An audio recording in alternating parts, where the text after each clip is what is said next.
సాక్షి life మీ ఆరోగ్య నేస్తం. Subscribe చేయండి. 125 అడుగుల బిఆర్ అంబేద్కర్ విగ్రహాన్ని విజయవాడ నడిబొడ్డున ఏర్పాటు చేయడంతో ఆంధ్రప్రదేశ్ చరిత్రలో దళితుల ఆత్మగౌరవాన్ని నిలబెట్టిన వ్యక్తిగా సీఎం జగన్మోహన్ రెడ్డి నిలిచిపోతారని దళిత సంఘాలు స్పష్టం చేస్తున్నాయి. నాడు వైఎస్ రాజశేఖర్ రెడ్డి దళితులకు ఏ విధంగా అండగా ఉన్నారో సీఎం జగన్మోహన్ రెడ్డి అంతకన్నా మిన్నగా నిలిచారని ఆనందాన్ని వ్యక్తం చేస్తున్నారు. ప్రపంచమంతా ఆంధ్రప్రదేశ్ వైపుకు చూసేలా చేసిన ఘనత సీఎం జగన్మోహన్ రెడ్డికే దక్కుతుందని వారు స్పష్టం చేశారు. దీనిపై మరింత సమాచారం మా ప్రతినిధి రాజు ఏలూరు నుంచి అందిస్తారు. అంబేద్కర్ 125 అడుగుల విగ్రహాన్ని కూడా సీఎం జగన్ రెడ్డి రేపు శ్రీకారం చుట్టుకుంటున్నారు. దీనికి సంబంధించి కూడా ఏలూరు నుంచి కూడా భారీగా ఉన్నటువంటి నాయకులు కానీ మరి రేపు ప్రజలు కూడా తరలిపోతున్నారు. దీనికి సంబంధించి కూడా ఇక్కడ ఏలూరు కార్పొరేట్లు కానీ ఇక్కడ నాయకులు ఉన్నారు. వీటితో మాట్లాడదాం. అన్న చెప్పండి, ఎలా ఫీల్ అవుతున్నారు, ఏంటి అసలు జనాన్ని చెప్పండి.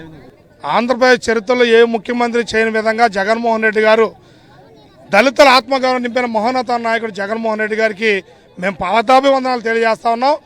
అంబేద్కర్ అందరూ నినాదాన్ని ఆంధ్రప్రదేశ్ కాదు భారతదేశం మొత్తం తెలిసే విధంగా రేపు 19 జరగబడే కార్యక్రమమే మరి దిక్చూచి మరి మేము చాలా ఆనందపడుతున్నాం, గర్వపడుతున్నాం. ఆ అంబేద్కర్ యొక్క అడుగుజాల్లో మేమందరం నడుస్తామని చెప్పి తెలియజేస్తా ఉన్నాం. చెప్పండి, గతంలో ఏ పాలకుడు చేయని విధంగా తీసుకోవడం ఏంటంటే ఏ విధంగా చూస్తారు అసలు ప్రత్యేక? చాలా గొప్ప విషయం అండి. ఈరోజు విజయవాడలో నగరం నడిబొడ్డులో పెట్టారండి జగన్మోహన్ రెడ్డి గారు. ఆయన మా దళితుల పట్ల చూపిస్తున్న ప్రేమ అభిమానానికి మేము ఎప్పుడు ఆయనకి రుణపడి ఉండాలి. ఎందుకంటే మనం ఇప్పుడు ఉండొచ్చు, రేపు ఉండకపోవచ్చు, కానీ తరతరాలు చూసే విధంగా జగన్మోహన్ రెడ్డి గారు ఆ విగ్రహం పెట్టడం అంటే చరిత్రలో ఏ ముఖ్యమంత్రి చేయని విధంగా జగన్మోహన్ రెడ్డి గారు చేశారు. ఈ రోజున మేము గర్వంగా చెప్పగలం, మాకు ఇంత అవకాశాన్ని కల్పించిన జగన్ గారికి మేము ఏమి ఇచ్చినా రుణం తీర్చుకోలేం. ఎంతోమంది ముఖ్యమంత్రులు వస్తుంటారు, వెళ్తుంటారు, పలానప్పుడు పలానా ఆయన ఉన్నారని చెప్పుకుంటారు. కానీ విజయవాడ కాదు, ఇది ఇలా భూమి మీద మనుషులు ఉన్నంతకాలం జగన్మోహన్ రెడ్డి గారి పేరు స్థిరస్థాయిగా నిలిచిపోయే మంచి పని చేశాడండి. ఎందుకంటే అది ఆ బ్లడ్లోనే ఉంది. ఒక వైఎస్ రాజశేఖర రెడ్డి గారు దళితులను ఏ విధంగా ఆదరించారో అదేవిధంగా తన తనయుడు మరి జగన్మోహన్ రెడ్డి గారు అంతకంటే ఎక్కువగా అభిమానించి ఈ రోజున తరతరాల చరిత్రలో నిలిచిపోయే పనులు గొప్ప వాళ్ళే చేస్తారు, గొప్ప ఆలోచన కలిగిన వాళ్ళే చేస్తారు. జగన్మోహన్ రెడ్డి గారు చేశారు, చాలా గొప్ప వ్యక్తి కాబట్టి గొప్ప మహోన్నతమైన ఆలోచన, ఆశయాల, విధానాలు, అంబేద్కర్ గారి విధానాలు కలిగిన వ్యక్తి కాబట్టి ఈ కార్యక్రమాన్ని చేస్తారు. చెప్పండి సార్, ఎలా అనిపిస్తుంది బడుగు బలహీన వర్గాలకు సంబంధించి ఆయన అమలు చేసే విధానాలు కానీ పరిపాలన కానీ చూస్తున్నారు? అలాంటిది ఈ రోజు చూస్తే 125 విగ్రహం చూస్తే ఏం చూస్తారు అసలు ఈ విగ్రహాన్ని? వాస్తవంగా ఇది చరిత్ర. అందుకే బాబాసాహెబ్ అంబేద్కర్ చెప్పారు, చరిత్ర మరిచిన వాడు తిరిగి చరిత్ర సృష్టించలేరండి. ఏదైతే బాబాసాహెబ్ అంబేద్కర్ చెప్పినటువంటిలో భాగంగా మరి మన ఆంధ్రప్రదేశ్ ముఖ్యమంత్రి వర్యులు రాజ్యాంగంలో ఆర్టికల్ 326 ఓటు అయితే ఉందో ఆ ఓటు ద్వారా ముఖ్యమంత్రి అయినటువంటి మన జగనన్న కృతజ్ఞతగా మరి ఈరోజు ప్రపంచం ఇటు ఆంధ్రప్రదేశ్ వైపు చూసే విధంగా చేసినటువంటి ఘనత మన జగన్ గారికి దక్కింది.